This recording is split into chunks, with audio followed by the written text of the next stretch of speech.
Ethan Reynolds wrapped up the final batch of documents given to him by Luke, which were vital for Luke's management of one of the largest portfolios under Sam's supervision.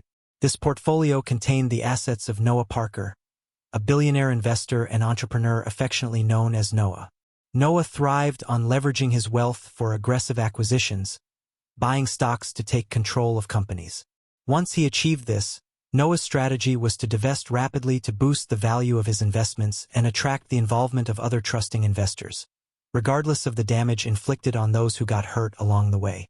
In his dual role as Noah's attorney and legal opponent, Sam effectively safeguarded Noah's integrity and kept him clear of trouble with the Securities and Exchange Commission and other federal regulators, who scrutinized individuals like Graves. This enabled Noah to grow his wealth, which ultimately benefited Henry, Reinhardt, and Emma.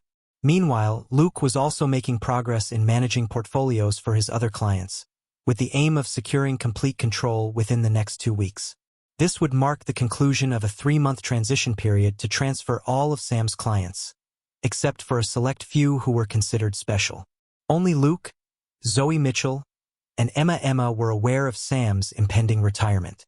Sam reminded himself yet again that it was time to release the reins and focus on his personal life.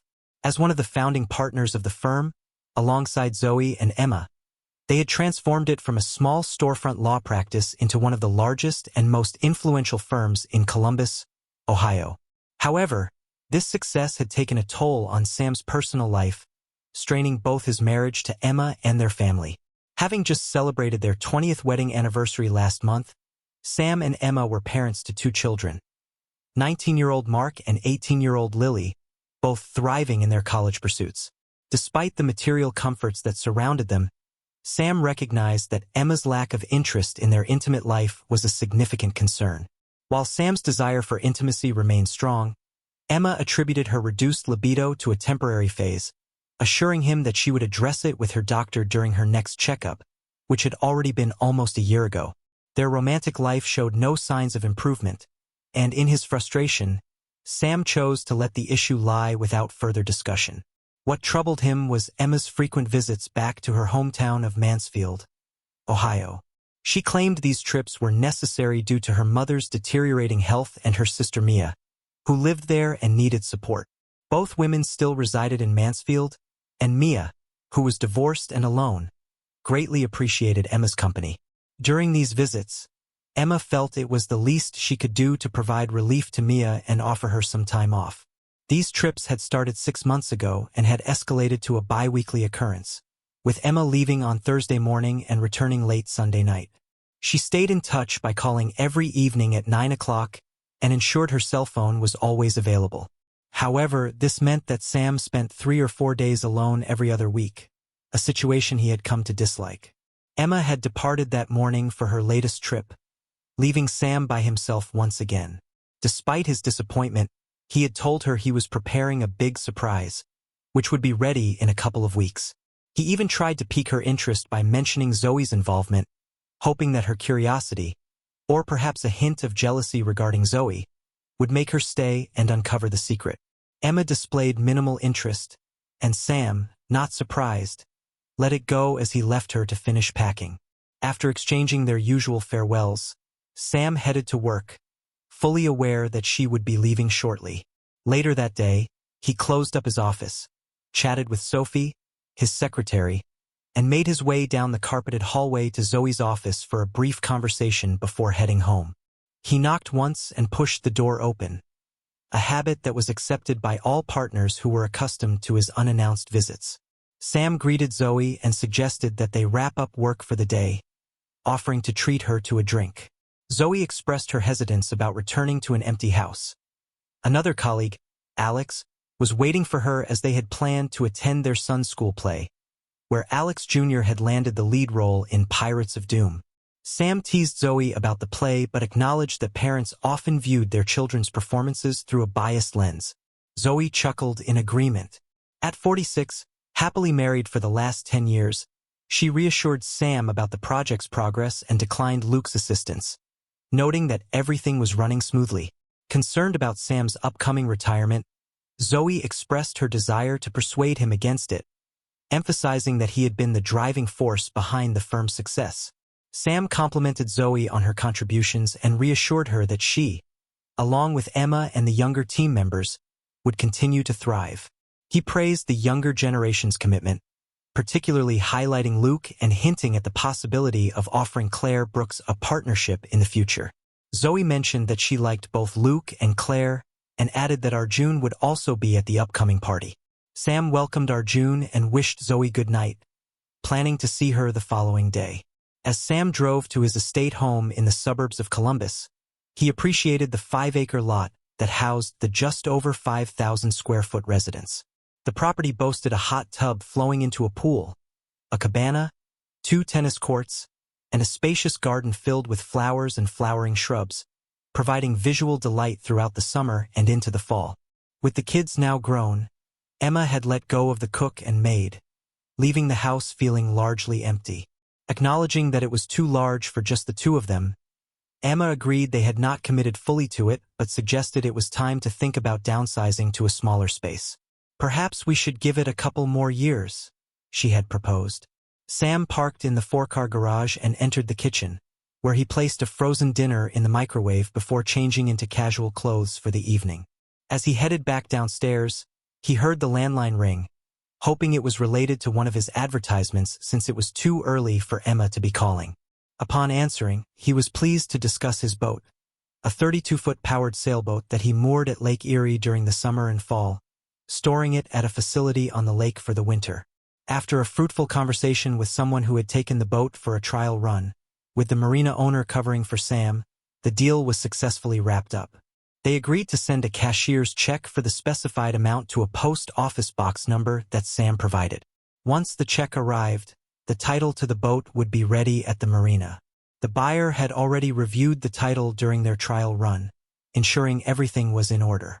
Emma, who had never been fond of the boat and hadn't gone out with Sam in years, would likely be pleased to see it sold, along with his Jaguar and Audi, which he had promised to the successful bidders. There was little left to worry about. 2 weeks from today, everything would be in place for his retirement.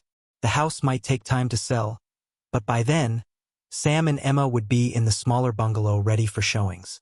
He had already moved some furniture there, and any additional pieces could be purchased as needed. Sam mechanically consumed the frozen dinner and decided to relax with mindless television and snacks, taking a bottle of cold Miller Lite to the entertainment room. He opted for adult content, contemplating the lack of imagination in the scenes as the actors repeated the same actions in the same way.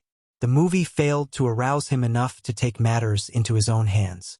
While the film unfolded, Sam pondered why the actors all followed the same script, gazing into the camera without any imaginative flair, merely aiming for titillation. He lacked the enthusiasm to engage in personal activities. At 9 o'clock, Emma phoned, and Sam answered, asking about any issues getting there. Emma assured him of an easy trip and mentioned that her mom was doing a little better, but her sister Mia was stressed. She suggested staying an extra day if it was okay with Sam. Despite feeling a clench in his stomach, Sam dismissed the discomfort and agreed, telling Emma to do what she thought was best. He mentioned that he would stay at work a little longer, as it was lonely without her. Sam also inquired about Monday, asking if she needed anything and noting that she didn't take much with her. Emma explained that she had things left behind and assured Sam that she would be fine. She then brought up the surprise he had mentioned earlier, expressing anticipation to find out what it was. Sam, somewhat surprised by her interest, informed her that it was right on schedule with Zoe almost done with her part and the rest already in place. Emma promised to call him tomorrow night and said good night, ending the call with a simple, "I love you."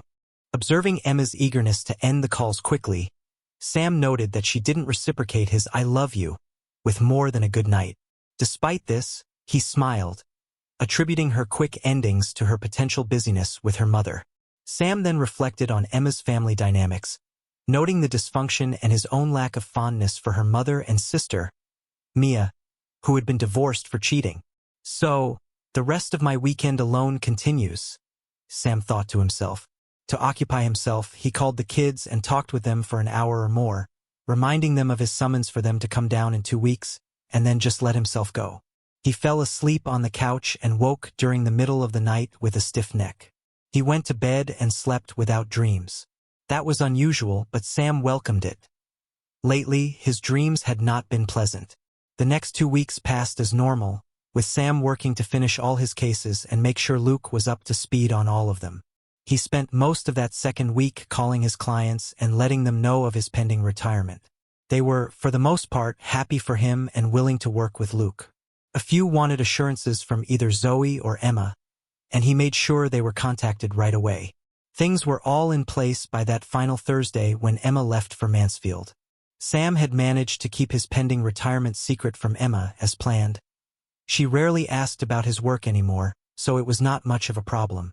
In addition, she had forgotten about the surprise, and Sam didn't bring it up again before she left. He would mention it Sunday morning when she called to tell him she was about to leave, especially if she decided to stay an extra day again. Either way, Sam was prepared. Friday marked Sam's ultimate day, filled with bustling activity. Collaborating with Sophie, they cleaned the house and transferred paper files to Luke. Following a few more phone calls, Sam instructed Sophie to shift all his new calls to Luke, aligning with his plan, having assigned Luke his secretary. Sophie had experience working with her. Sam's last morning task was telling Zoe to set things in motion, and she affirmed readiness. Though she left for the courthouse later that morning, Zoe promised to return in time for the retirement party at the recent hotel. Despite everyone knowing Emma couldn't attend, it didn't delay the proceedings, promising an enjoyable time. Sam left immediately after lunch to address several necessary tasks, and by 3 o'clock that afternoon, everything was in place. The final papers for the house were signed, and movers were already on their way, committed to finishing by late Saturday afternoon. Once the movers finished, the crew Sam hired to clean the place thoroughly would arrive with orders to complete the task by that evening. They were promised a bonus if they finished on time. Realtors assured Sam that the for sale sign would be in the front yard by late tomorrow, revealing a listing of interested parties who wished to view the property starting the following Monday. To their satisfaction, Sam had competitively priced it for a quick sale. The last task for Sam was ensuring that all financial arrangements were in place. Emma and he had 2 separate accounts, aside from the joint ones, each with their credit card. It was Sam's insistence that they carried only 1 card each, disapproving of running a credit balance. Emma, adept at financial management, was never frivolous with money. She skillfully managed their accounts, aware of Sam's private business accounts managed by his company, unaware of Sam's accounts at the firm. Emma, over the years, had neither inquired nor remembered. Retiring, Sam closed all joint accounts carrying both their names, transferring the retirement account to a new brokerage. Sam intended to manage all their joint affairs in cash temporarily, or at least until they had settled on everything, since the new home would be located outside the States. Sam moved the accounts beyond the U.S., having already opened an online account with an international bank with outlets in Europe and South America. Sam was confident that Emma would easily adapt to the change, as she was very intelligent about money matters. Finally, Sam confirmed that the tickets were secured, envisioning the upcoming months spent with Emma at a stunning resort in Costa Rica, complete with sun, sand, swimming, sailing, and horseback riding. They would have it all. Having visited the resort solo to verify its legitimacy, Sam instructed Sophie to handle the trip arrangements, wanting everything finalized before his retirement day. As a successful attorney, he had accumulated considerable wealth by managing high-profile cases for affluent clients, charging accordingly for his expertise. His clients appreciated his skills, often retaining him with substantial fees. Sam invested his earnings in high-risk accounts that yielded significant returns over the years. Leveraging his legal knowledge, he legally moved most of his money into offshore accounts, avoiding any agreements with the U.S. tax system. These accounts remained hidden from Emma, adding an element of surprise. If she were to discover their worth, she would undoubtedly be amazed. Importantly, this money was kept outside the jurisdiction of U.S. tax laws and courts. Sam had made sure that everyone at the firm remained discreet about it. Despite Emma's prior suggestions about retirement, that conversation had faded over the past year. Sam believed his retirement announcement would please her, especially given her complaints about the time he spent at work. He planned to reveal the surprise to Emma on Sunday night when she returned. Sam was confident she would be home by then and intended to kick off the surprise during their morning call. So far, everything was going smoothly. The retirement party was a success. Sam danced with all the women and exchanged stories with the men about their most intriguing cases. Luke, keen to ensure that nothing significant went unnoticed, stayed close to Sam throughout the evening. Sam held Luke in high regard, appreciating how he valued his contributions to the firm. Both Zoe and Emma were in the loop about his plans, having sworn to secrecy as his legal advisors. Zoe expressed subtle excitement over the surprise, and Sam danced with her while discussing the final preparations. She assured him that everything was set for Emma's surprise, carefully documenting checks and amounts to guarantee both Emma's delight and Sam's satisfaction. Sam felt sure that Emma would love the surprise, and Zoe sarcastically agreed, making him laugh. He shared that he had tickets for a resort in Costa Rica, planning to leave Sunday night. He promised to provide her with a permanent number but mentioned that his new cell phone would be active in the meantime. He even suggested that Alex and Zoe consider doing something similar. Zoe replied that she enjoyed her current work too much to leave just yet. Sam encouraged her to extend his apologies to Emma for not including him in their plans. Sam lingered at the party until nearly midnight, then left. He missed Emma's call but found a voicemail waiting for him. In it, Emma explained that she was heading to her mother's house that night, asking Sam not to call her there to avoid waking her mom. She mentioned that her mother was always tired and needed rest. Emma promised to call the following night and urged Sam to be home. She ended with a simple good night. As expected, she wouldn't be calling that night. After listening to her message, Sam dedicated the evening to packing his clothes and organizing Emma's belongings. With limited time before Sunday night, he aimed to avoid any return trips after the movers finished their work the next day. Methodically, he packed her things, ensuring a smooth transition without room for complaints. Sam planned to stay at the bungalow that night, ensuring that all calls were forwarded to his new cell phone starting tomorrow. Once everything was transferred to the bungalow, Sam wrapped up his remaining tasks and made a phone call to confirm that the final piece of the surprise was set before heading to bed, pleasantly fatigued from the party. As he fell asleep, he felt a twinge of anxiety, hoping nothing would go awry. Saturday was the big day for packing and moving their furniture. Although a hint of sadness lingered, Sam shrugged it off and left the movers to do their job. He returned to the bungalow to await the arrival of his kids, who were set to arrive around noon. Sam needed to go over the plans with them to avoid overwhelming surprises. He had dropped a hint about his retirement but had kept the details about Costa Rica under wraps. Now it was time to fill them in. Sam extracted promises from them not to inform Emma about his plans, believing they would understand when they arrived. Welcoming them inside, he sat them down to share the news, keeping it concise and straightforward. He answered all their questions and provided details whenever they asked. Neither Mark nor Lily seemed thrilled with what he was doing, but he reassured them that their college tuition was secured and that they would always have a place to call home, no matter where that might be. He emphasized that his retirement was a decision both he and Emma had discussed and agreed upon as the right moment. They wanted to reach out to Emma, but he insisted they wait until Sunday night when she returned. Eventually, they agreed. That evening, they went out to dinner, maintaining silence when Sam answered Emma's 9 o'clock call. As usual, she kept it brief, not mentioning any intention to stay longer, which reinforced his expectation that she would be home Sunday night. After the call, the kids revisited his plans, wanting to confirm that he was still committed. Sam assured them he was fine. When they settled in for the night in the spare room with twin beds, he made a quick call to check that the movers had completed their work and that the cleaning crew was on schedule. Both confirmations were positive, and Sam felt a wave of satisfaction. One last call and he could call it a night. Sunday was a relatively quiet day. There was little left to do and everything was nearly prepared.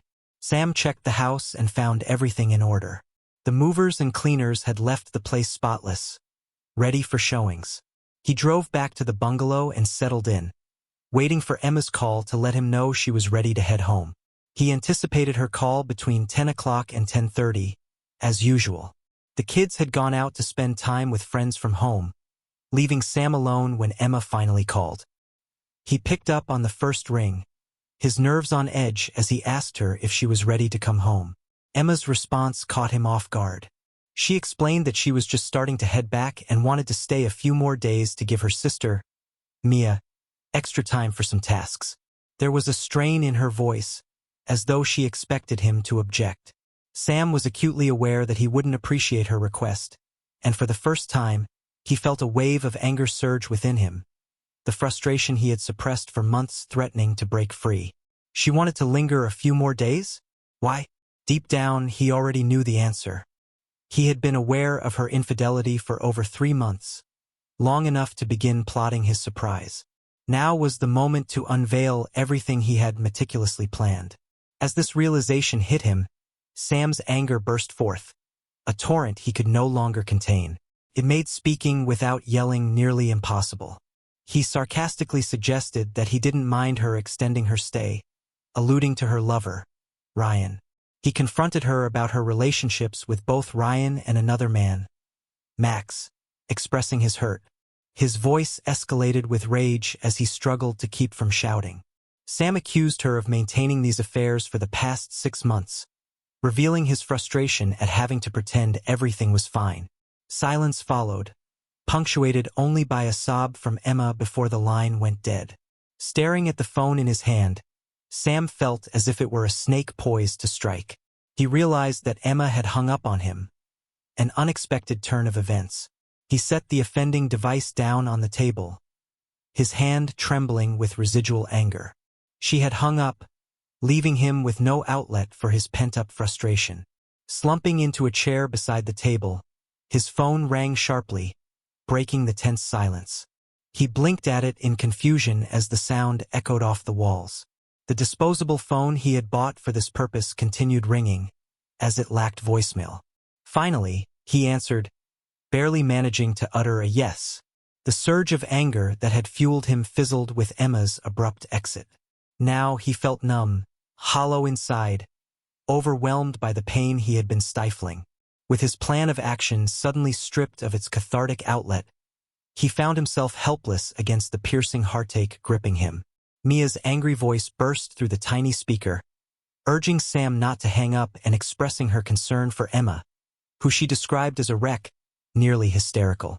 She demanded to know what he had said to cause Emma's extreme reaction. Redirecting his anger toward Mia, Sam viewed her as complicit in Emma's betrayal, equally guilty in his eyes. He sarcastically informed Mia that he had merely suggested Emma stay as long as she liked to spend time with her lover, Ryan Scott.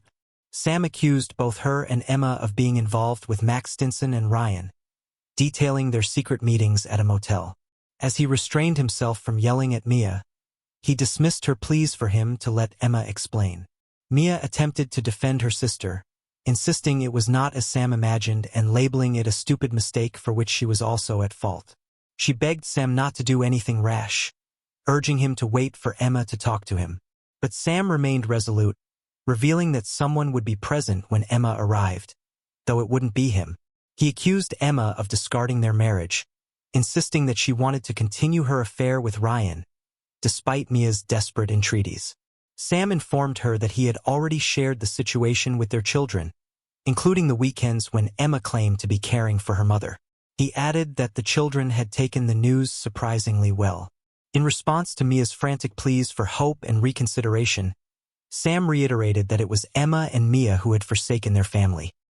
He bid farewell to Mia, mentioning that he would say goodbye to their mother, noting that she had never liked him and must now be laughing at the situation. Sam hung up, casting one last glance around the small bungalow. Emma will love it, he thought bitterly to himself, then let out a laugh at the irony. He turned off all the lights, placed the spare keys and a letter for Emma on the table, and stepped out the front door. After pulling the door shut behind him, he climbed into his rental car and drove to Sophie's apartment. She was waiting outside the building for him.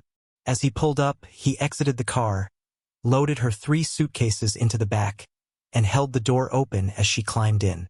She smiled up at him as he closed the door behind her and walked around to the driver's seat. Sophie expressed her eagerness for the situation, commenting on the difficulty of seeing him every day at the firm without being able to touch or speak to him. She credited Emma for throwing Sam away, which allowed her to step in and enjoy their weekends together.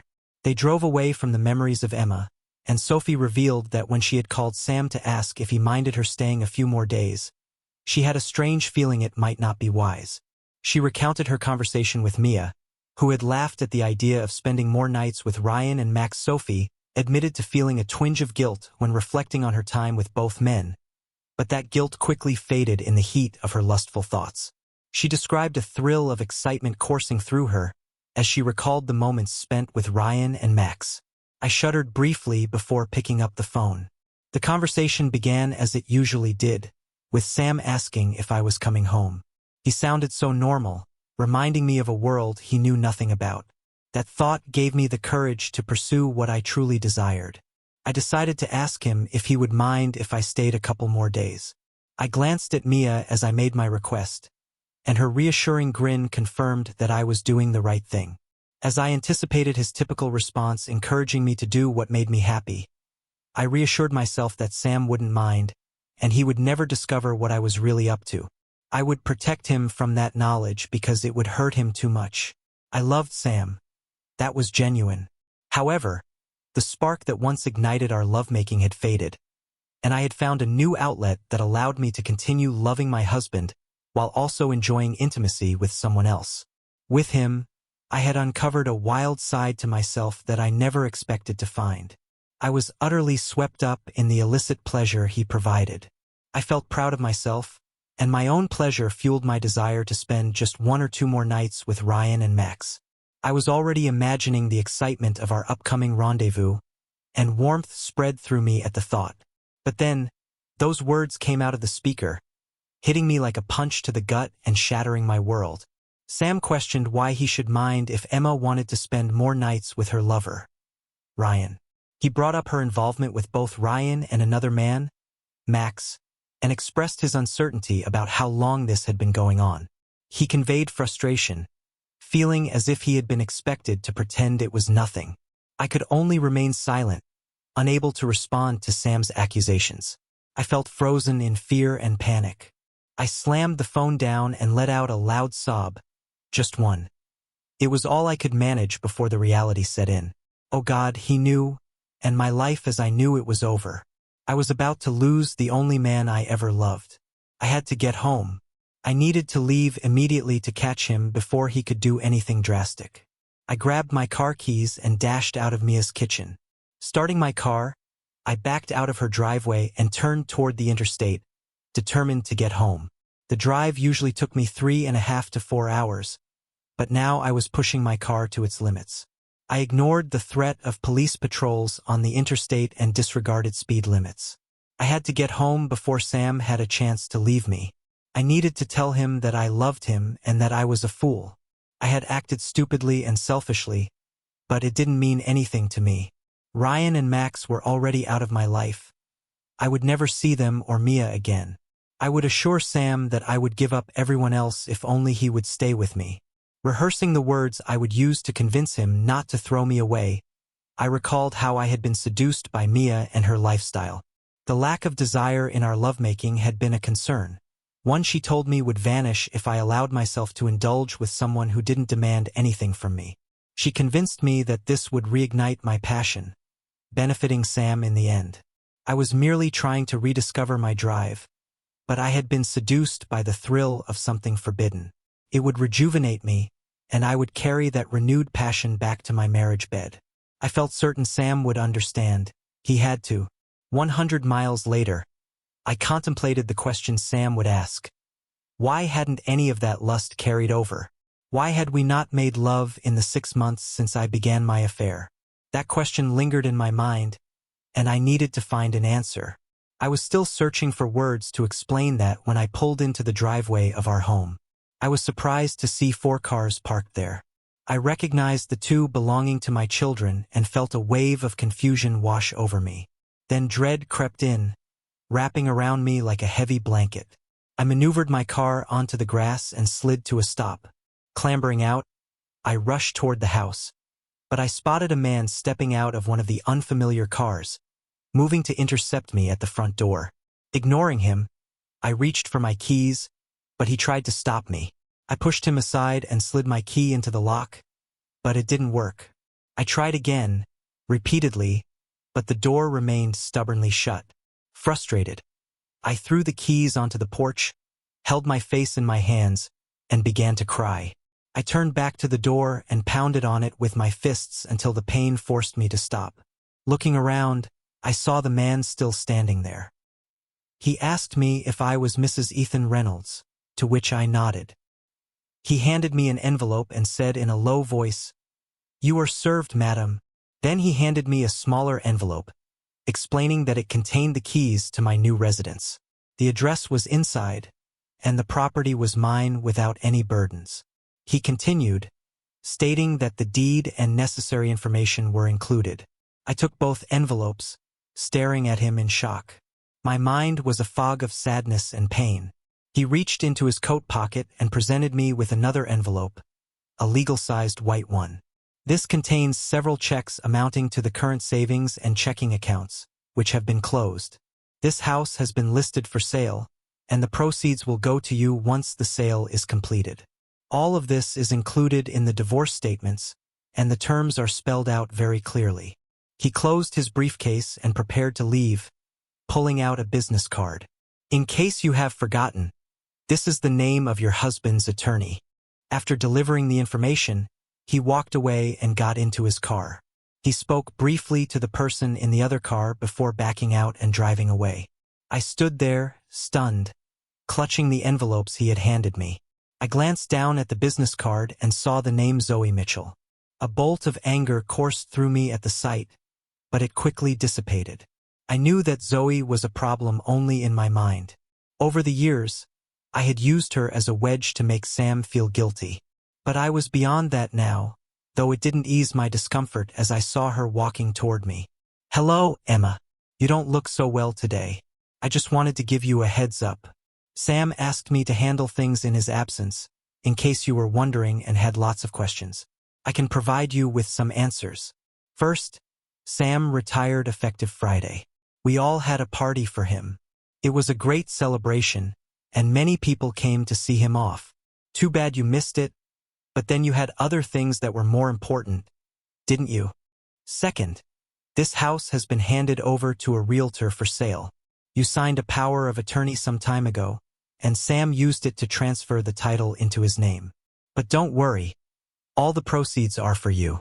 Sam left them to you in the divorce. He also purchased a lovely bungalow for you, fully furnished. Your children can take you there. Finally, Sam granted me full authority to act on his behalf regarding the divorce and all his affairs here in the United States. He has left the country, and I believe he intends to stay away for quite some time. She stood there, watching me as I absorbed the weight of her words. Each revelation felt like a hammer driving deeper the stake into my heart. I was nearly gasping for breath at the abruptness with which my life had crumbled around me. I opened my mouth to ask questions, but no sound came out. I was struck by the realization that I had so carelessly betrayed and disrespected a man whom I had once loved blindly. A man I knew in my heart was the only one I could ever truly love. Now, I had lost his affection, and I had no idea what to do next. In that moment, I felt more alone than I had in the past 20 years. I had my children and my life, but my anchor to everything I cared about in this world had slipped away. I had never felt such profound loneliness.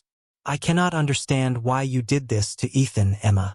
From my experience working with him for the past 15 years, I know he loved you and his children more than anything else in life. When he discovered what you were doing, it nearly shattered him. Alex and I helped him through that crisis, ensuring he remained calm enough to plan his next steps. We made sure he didn't do anything reckless. Just so you know, he did consider self-harm, but we managed to talk him out of it by reminding him of your children. He is with someone else now. That has also helped him cope with the turmoil you caused by your actions. It's not important who she is. What matters is that she is there for him and will care for him as he navigates this difficult time. Ethan will not agree to talk to you, and he is indifferent to whether you contest the divorce. That will be in my hands, not his, so do as you wish. Just know that Ethan is out of your life for good and will not return." Without looking back, she turned and walked toward her car. I slowly made my way down the driveway to my children, who were standing beside the cars. I had to confront them and hear their anger and condemnation, but at that moment, I found I didn't care anymore. I had betrayed my husband, their father, and lost him. Nothing else mattered.